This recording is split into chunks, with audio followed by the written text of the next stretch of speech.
Good morning, dear student. Most welcome in bio video lecture class. बच्चों, जो अपन discussion कर रहे हैं, अपना जो टॉपिक चल रहा है डाइजेस्टिव सिस्टम ऑफ ह्यूमन, ठीक है, उसी के अंदर आगे बढ़ते हैं। आज जो अपन स्टार्ट करेंगे वो टॉपिक पढ़ना होगा। आज जो अपना जो पॉइंट होगा वो डाइजेशन होगा, और डाइजेशन के अंदर जो अपन डिस्कस करेंगे वो करेंगे डाइजेशन स्टोमक। लेकिन इससे पहले वाले जो वीडियो लेक्चर की बात करें, इससे पहले वाले वीडियो लेक्चर के अंदर आपको पता होगा अपने डाइजेशन बक्कल कैविटी पढ़ी थी।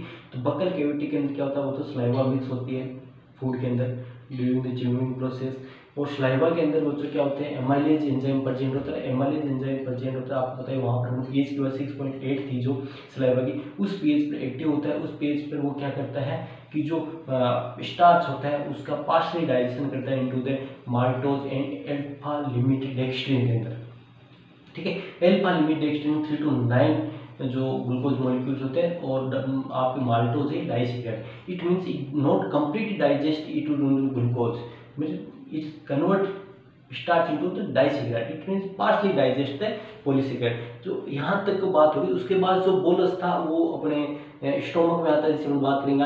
तो आज का जो पॉइंट है वो डाइजेशन का बात करेंगे। तो digestion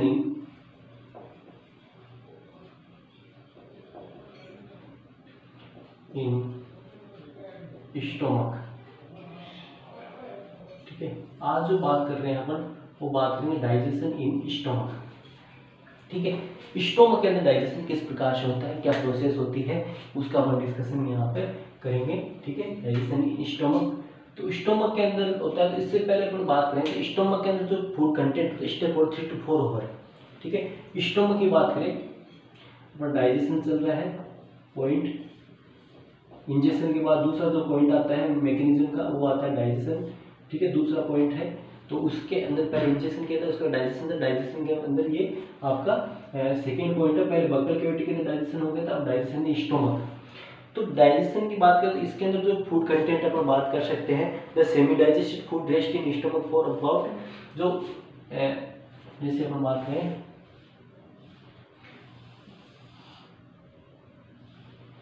this is bag, muscular bag like structure, muscular bag is called the stomach.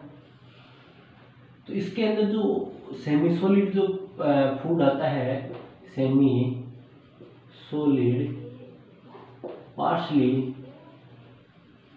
Digested जो फूड है, ठीक है, फूड वो आता है इसके अंदर, ठीक है। अपन बात करते हैं सेमी सॉलिड फूड जो होता है वो यहाँ पे आता है, और किस में आता है, स्टोमक में। स्टोमक में आपकी बुक में ध्यान देना, अलग दे रखा होगा, 3 to 4 आवर रेस्ट करता है, ठीक है। स्टोमक में जो फूड होता है, ये जो फूड होता है ये स्टोमक के अंदर 3 to 4 semi solid partially digested जो फूड होता है, पार्शली डाइजेस्टेड में not complete digested, partially digested थोड़ा थोड़ा पाचन इसका मुख्य बकल कैविटी के अंदर स्टार्ट हो गया था। तो पार्शली डाइजेस्टेड फूड है, ठीक है। It come into the stomach, ठीक है, in the form of bolus.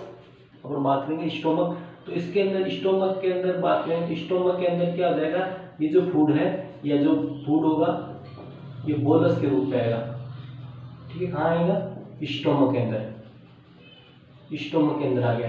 Here stay for या rest for 3 to 4 hour, here rest for 3 to 4 in the stomach, here rest for 3 to 4 hours in the stomach. The semi-solid food rest in the stomach for about 3 to 4 and then get mixed with acidic. अब इसके अंदर क्या होगा, जो ये food आया stomach के अंदर, ठीक है, इसके अंदर क्या होगा, जो फूड आया है इसके अंदर क्या होगा, acidic gastric juice mixed by muscular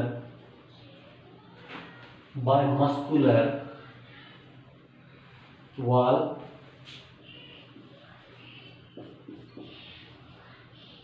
चूर्निंग, ठीक है। तो यहाँ पर क्या होगी, दो प्रोसेस होगी। एक तो होगी एसिडिक गैस्ट्रिक जो जूस होगा उसको मिक्स किया जाएगा, दूसरी यहाँ पर चूर्निंग मूवमेंट होगी, दूसरी यहाँ मूवमेंट होगी चूर्निंग मूवमेंट होगी, ठीक है, मस्कुलर वाल के द्वारा, ठीक है। और अपन को पता है, अपन ऑलरेडी जो स्ट्रक्चर में पढ़ चुके हैं कि जो मस्कुलर वाल होती है made of the 3 muscles, longitudinal muscle, circular muscles, and oblique muscle. It means the muscular wall of the stomach is very strong and create a churning movement. Churning movement का मंथन कर, जैसे कोई इसको रगड़ते हैं, इस प्रकार से थैले में डाले किसी चीज को रगड़ते हैं, उस प्रकार से मथना बोलते हैं, है ना, मथा जाता है उसको, ठीक है। तो इस प्रकार की मूवमेंट उसी के साथ में क्या होता है, गैस्ट्रिक जूस फूड के साथ ऐड करते हैं। तो यहाँ पर मैं क्या होता है, gastric in this food acidic gastric juice mix by the muscular wall and convert it food into the Kyle. अब इसके बाद क्या होता है, तो 3 से 4 घंटे बाद ये भोजन निकलेगा यहाँ से, तो किस फॉर्म में होगा, काइल। और काइल जो होता है पेस्ट लाइक फूड होता है, पास into the is paste like, ठीक है, जो पतला पेस्ट बन जाता है, it is pass into the small intestine, ठीक है, कहाँ पे, स्मॉल इंटेस्टाइन के अंदर पास होता है, ठीक है, पास इनटू द सेमिनल मास है which is pass into the small intestine from the stomach,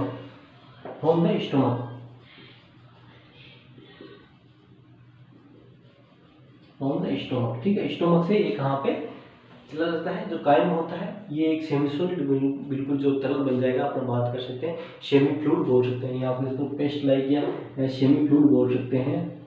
semi fluid मतलब अर्ध तरल जो मास बन जाएगा, ठीक है, मास बन जाएगा, ठीक है। इस मूवमेंट के बाद एक तो गैस्ट्रिक एसिड मिला दिया जाएगा, उसमें गैस्ट्रिक एसिड जूस मिक्स कर दिया जाएगा, फिर उसके बाद चूर्निंग मूवमेंट होगी, दोनों की वजह से क्या हो जाएगा, एक सेमी फ्लूइड मास बन जाएगा, उसको अपना पेस्ट लाइक बन जाएगा। This transport passes to the small intestine from the stomach, ठीक है, this is called the chyme, ठीक है। यहाँ से जो फूड 3 से 4 घंटे बाद जो भोजन निकलता है उसको क्या बोलते हैं, काइम बोलते हैं।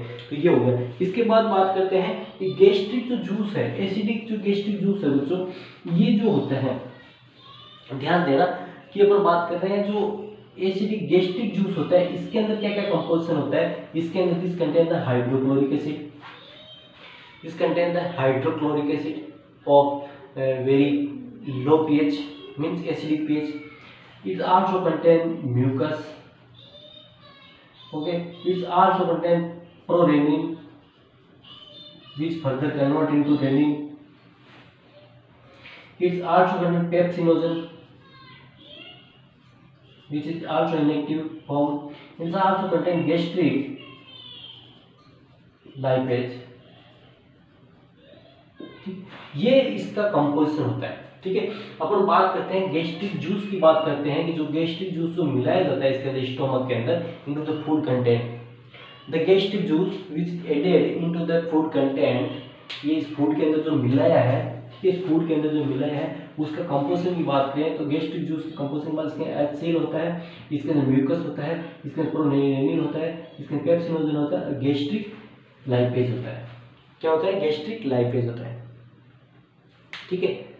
अब यहाँ पर बात करते हैं कि जो HCl होता है, ठीक है, हाइड्रोक्लोरिक एसिड होता है, इसकी वजह से जो pH होती है वो क्या होती है, 1 to 2 होती है। इसकी जो इसकी मीडियम स्टोमक के अंदर जो मीडियम बन जाता है वो क्या होता है, 1 to 2 pH हो जाती है, ठीक है।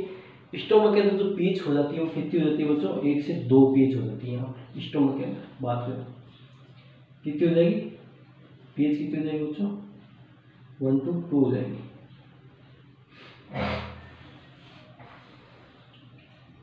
ओके। कितनी हो जाएगी, 1 से 2 हो जाएगी pH। इसी की वजह से क्या होता है, मीडियम क्या होता है, हाईली एसिडिक हो जाता है, एसिडिक हो जाता है, एसिडिक हो जाता है। और इस एसिडिक के मीडियम की वजह से क्या क्या फायदे होते हैं, क्या क्या नुकसान होते हैं वो देखो। इस एसिडिक pH की वजह से क्या होता है, यहाँ पर इस एसिडिक pH की वजह से एक तो क्या होगा आपके, इस एसिडिक pH की वजह से क्या होता है, ये बैक्टीरियोसिडल की तरह कार्य करेगा, जो बैक्टीरिया होगा उनको नष्ट कर देगा, ठीक है। This lower down the pH of food, bacteria kill on this pH present in food, ठीक है। दूसरा हो गया solid content of food dissolved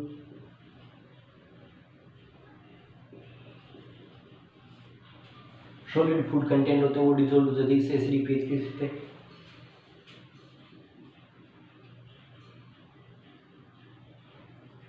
activity of salivary lipase stop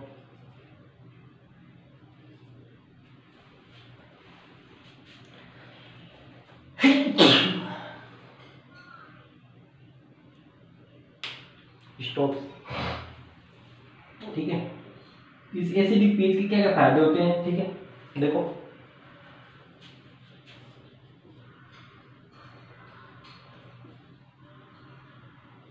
at this pH 1 to 2 inactive pepsinogen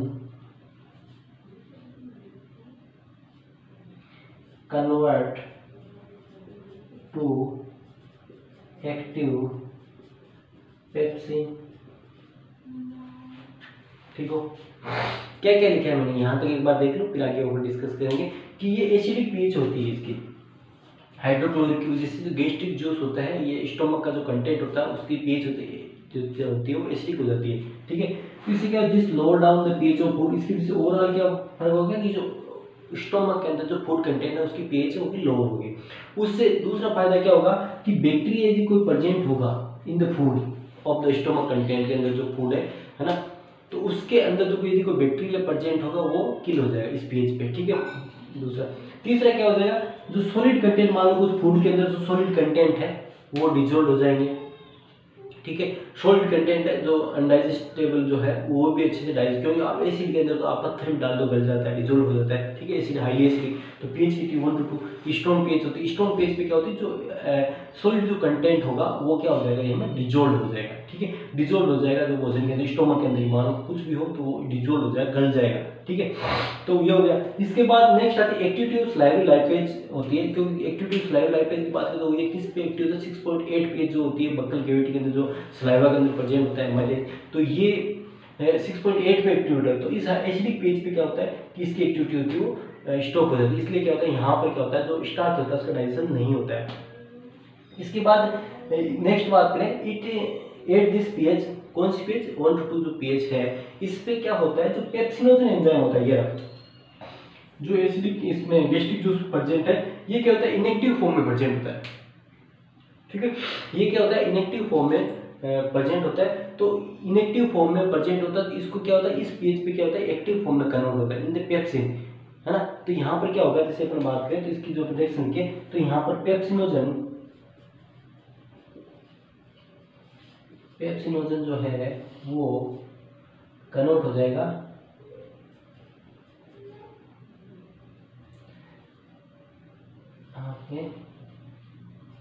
HCl जो pH है वो उस पर हाइड्रोक्लोरिक एसिड पेप्सिन में।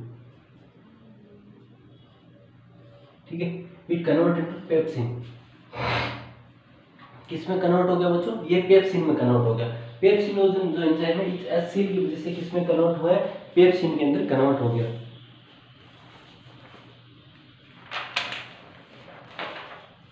और जो पेप्सिन जो होता है, जो प्रोटीन डाइजेस्टिंग एंजाइम है, ये जो पेप्सिन क्या करता है बच्चों,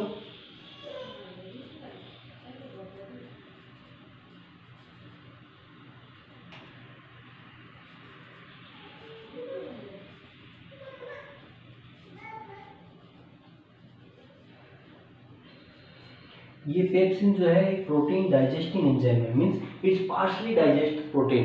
तो प्रोटीन को कैसे डाइजेस्ट करता है वो भी अपने यहाँ पर एक्शन लिखेंगे। तो ये जो पेप्सिन है इट पार्शली डाइजेस्ट प्रोटीन है, मतलब पेप्सिन जो बन गया, अब ये क्या करता है, प्रोटीन का डाइजेशन करता है। तो प्रोटीन का डाइजेशन कैसे करता है, देखो बच्चों, प्रोटीन डाइजेशन की बात करें तो प्रोटीन के डाइजेशन में क्या हो जाएगा कि ये जो होता है आपको पता है, ये इनएक्टिव फॉर्म में सिक्रेट होता है in the gastric juice, and it convert into the active form pepsin. Pepsin के अंदर कन्वर्ट होगा इन दिस एसिडिक पीएच। इस एसिडिक पीएच पर ये जो होता है वो आपके एक्टिव फॉर्म में कन्वर्ट हो जाता है, which get activated by the hydrochloric acid, provide the optimum pH of 1.2 to 1.8। ठीक है, इस पीएच पे ये पेप्सिन में कन्वर्ट हो गया। तो अब पेप्सिन क्या करता है, पेप्सिन में partially digest the protein. Partially digest the protein में पेप्सिन किस प्रकार से बात करें तो ये जो पेप्सिन है ये क्या करेगा, प्रोटीन का डाइजेशन करेगा।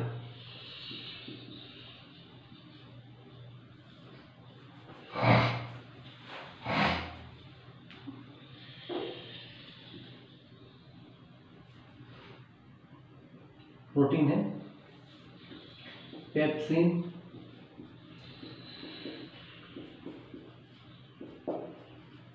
प्रोटीएज प्लस पेप्टोन प्लस यहाँ लिख दो plus polypeptide.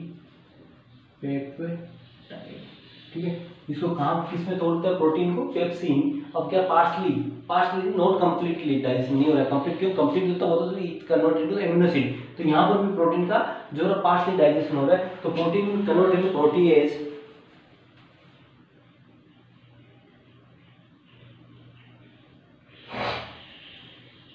Proteases, peptone and polypeptidase. ठीक है, किस में कन्वर्ट हो गया, पॉलीपेप्टाइडेज में कन्वर्ट हो गया। ठीक है, ये इसमें कन्वर्ट होता है। ये प्रोटीन का डाइजेशन यहाँ पे हो गया। तो प्रोटीन का डाइजेशन कौन करता है, पेप्सिन करता है। पेप्सिन किससे बना है आपको पता ही है, पेप्सिनोजन से बना है। गैस्ट्रिक जूस में तो पेप्सिनोजन सीक्रेट होता है, फिर कन्वर्ट होता है HCl in the presence of acid into the pepsin, and pepsin क्या करता है, प्रोटीन का पार्शली डाइजेशन करता है। अब इसके बाद जो नेक्स्ट जो आपके बुक में दे रखा है वो आता है कि rennin is a proteolytic enzyme which is secreted in the inactive form called prorenin, which convert into the renin in the presence of the HCl. Renin is renin convert the milk protein या curdling the milk protein, curdling the milk protein। इस प्रकार से हम बात करते हैं। तो यहाँ पर जो रेनिन की बात करते हैं तो prorennin activities by the HCl and HCl medium and to rennin play important role in the coagulation of the milk. ठीक है, कोगुलेशन कर्डलिंग बोलते हैं। इससे क्या करता है, रेनिन क्या करता है, जो मिल्क होता है, मिल्क इसको क्या करता है, रेनिन क्या करता है, कोगुलेशन करता है, उसको कर्डलिंग भी बोलते हैं आप। ठीक, कोगुलेशन करता है, स्कंदन करता है। ठीक है, मिल्क का। ठीक है, तो ये मिल्क का जो रेनिन स्कंदन करता है ये किस फॉर्म में पाता है, ये प्रोरेनिन के अंदर पाता है, प्रोरेनिन के अंदर रिलीज होता है। और प्रोरेनिन से फिर रेनिन में कन्वर्ट होता है in the presence of HCl, जैसे पेप्सिन होता है। लेकिन क्या होता है, ह्यूमंस के अंदर क्या होता है, रेनिन जो होता है एब्सेंट होता है। ठीक है, ह्यूमन के अंदर बात करें, ह्यूमन के अंदर जो रेनिन होता है ये क्या होता है बच्चों, एब्सेंट होता है, एब्सेंट इन ह्यूमन।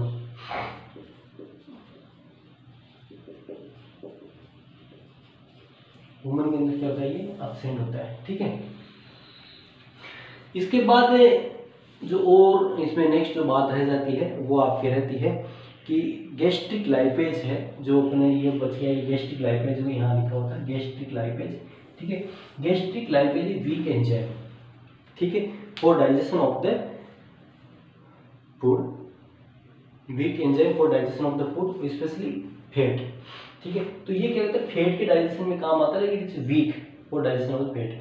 हालांकि जो मिल्क के अंदर जो वसा होती है, मिल्क जो फैट होती है, इसको ट्राईब्यूटायरिन बोलते हैं, ट्राईब्यूटायरिन, जिसको अपन क्या बोलेंगे, ट्राईब्यूटायरिन।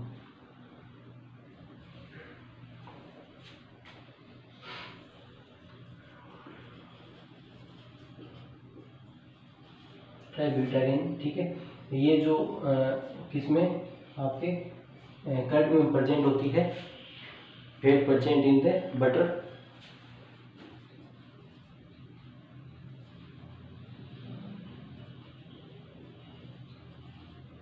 इसको ये क्या कर देता है, ये किसमें तोड़ देता है, फैटी एसिड में तोड़ देता है। किसकी बात है, लाइपेज की। और लाइपेज का एक रोल और होता है जब हम बात करते हैं मिल्क फैट की बात करते हैं।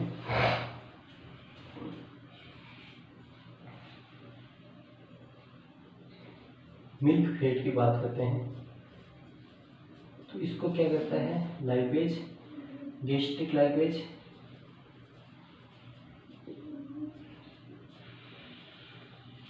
इसमें तोड़ता है फैटी एसिड प्लस ग्लिसरॉल में तोड़ देता है। ठीक है, इस प्रकार से कार्य करता है। ठीक है, जो अपने रिएक्शन देर की है यह ग्लिसरॉल तोड़ देता है। अब क्या होता है, ये जो एक्टिविटी होने के बाद इस एक्टिविटी 3 से 4 घंटे लगते हैं, इसमें चूर्निंग भी होती है, एंजाइम का कन्वर्जन भी होता है, फिर प्रोटीन का डाइजेशन भी होता है, और कुछ इसका लिपिड का फैट है जो इसका भी डाइजेशन होता है, मिल्क फैट का इससे डाइजेशन होता है। इस प्रकार से activity after completing 3 to 4 hours the food become semi fluid. तो इसके बाद जो फूड होता है पेस्ट लाइक बन जाता है, सेमी फ्लूइड बन जाता है। ठीक है, this is called the chyme and this chyme pass to the stomach to the small intestine. इसके बाद का जो ये जो पेस्ट बन गया है, जो सेमी फ्लूइड बन गया है, जिसे हम बात करें gastric, the food in the stomach is thick acidic and semi digested and called crime. जो सेमी डाइजेस्टेड होता है, अभी भी सेमी डाइजेस्टेड बोलेंगे उसको ऊपर। ठीक है, semi digested semi fluid mass जो होता है, this is passes to the small intestine, this is now called the chyme. इसको क्या बोलेंगे, काइम बोलेंगे। इसके बाद एक इसमें क्वेश्चन आता है कि अपने दिमाग में भी क्वेश्चन आना चाहिए कि जो ये एसिड है, this is highly strong acid, strong acid होता है। ठीक है, स्ट्रॉन्ग एसिड होता है। तो स्ट्रॉन्ग एसिड होता है, it's called the necrosis of the wall of the stomach. ठीक है, ये क्या करता है, जो अपन वॉल को बात करें, स्टोमक है, हार्म पहुंचाता है, it cause the harm to the wall of the stomach, या called necrosis of the wall of the stomach, but this is not true. ठीक है, ऐसे strong acid but does not harm the wall of the stomach because there is, अपन जैसे बात करें, मैं आपको यहाँ पे एक स्टोमक की स्ट्रक्चर बना के बताता हूँ ना। जैसे ये स्टोमक है, तो इसके अंदर ये अपन बात करें तो ये स्टोमक है, तो इसके अंदर क्या होता है, किससे अपन बताते हैं, HCl का सीक्रेशन होता है। HCl हाइड्रोक्लोरिक एसिड होता है, स्ट्रॉन्ग एसिड होता है। फिर भी क्या होता है, इसकी वॉल की को हार्म नहीं होता है। क्यों नहीं होता, because the wall is covered with the mucus layer, strong mucus layer. The acid does not penetrate this mucus layer। देखो, ये स्ट्रॉन्ग जो वॉल होती है किसकी होती है, म्यूकस की होती है। ठीक है, internal wall covered with the mucus layer and acid does not penetrate this mucus layer, so that it is not harmful the wall of the stomach. इसलिए क्या होती है, तो स्टोमक की वॉल होती है उसको किसी प्रकार हार्म नहीं होता है। ठीक है, इस प्रकार से लास्ट में लिखा हुआ है कि एसिड आपको दिमाग क्वेश्चन आता ही है, एसिड तब स्ट्रॉन्ग होता है, तो ये अपनी वॉल होती है उसमें नेक्रोसिस नुकसान हो सकता है। हालांकि कई बार कंडीशन क्या होती है कि जो एसिडिक ज़्यादा food acidic content peptic ulcer जो होता है वो इसी वजह से होता है कि जब वॉल के टच में आने लगता है एसिड, तो उसकी वजह से क्या गैस्ट्रिक जो प्रॉब्लम होती है, या जो अंदर जो जलन होती है, अंदर अल्सर हो जाता है, वो इसी वजह से होता है कि जब अपन ज़्यादा एसिडिक फूड कंटेंट जैसे फास्ट फूड वगैरह ज़्यादा खाते हैं, तो इस वजह से क्या होता है, ये जो म्यूकस लेयर होती है रप्चर हो जाती है। ठीक है, इसे कहते हैं जो acid content directly come contact with the wall of the internal wall of the stomach, तो दे क्रिएट द अल्सर। ठीक, इस वजह से क्या होता है, अल्सर वहाँ पर हो जाता है। तो ये था बच्चों, आपने आज बात करें तो डाइजेशन इन स्टोमक था। अगला जो अपन बात करें digestion in the small intestine पढ़ेंगे, जो एक थोड़ा बड़ा टॉपिक है, देखेंगे उसको एक क्लास में कवर करें तो उन्हें होगा, क्योंकि जितने 25-30 मिनट में जो इतना ही कवर हो पाता है जो अपन से, तो उतना अपन आज किए हैं। ठीक है, तो इसके अच्छे नोट करना और ज़्यादा मेरे साथ कोई दिक्कत नहीं आएगी। अगला जो हमारे स्मॉल इंटेस्टाइन का ये चैप्टर थोड़ा लेंथी है, बड़ा है, आगे के जो कुछ चैप्टर जो छोटे होंगे, आगे से छोटा है फिर एक बड़ा आ जाएगा। इस प्रकार से ये तो बड़ा है, इसको समय अनुसार बात करें, इसमें थोड़ा टाइम लग सकता है अपन को, कोई दिक्कत नहीं, आप बनाओ। और जैसे अगला जो बात करें डाइजेशन स्टोमक के बारे में डिस्कशन करेंगे।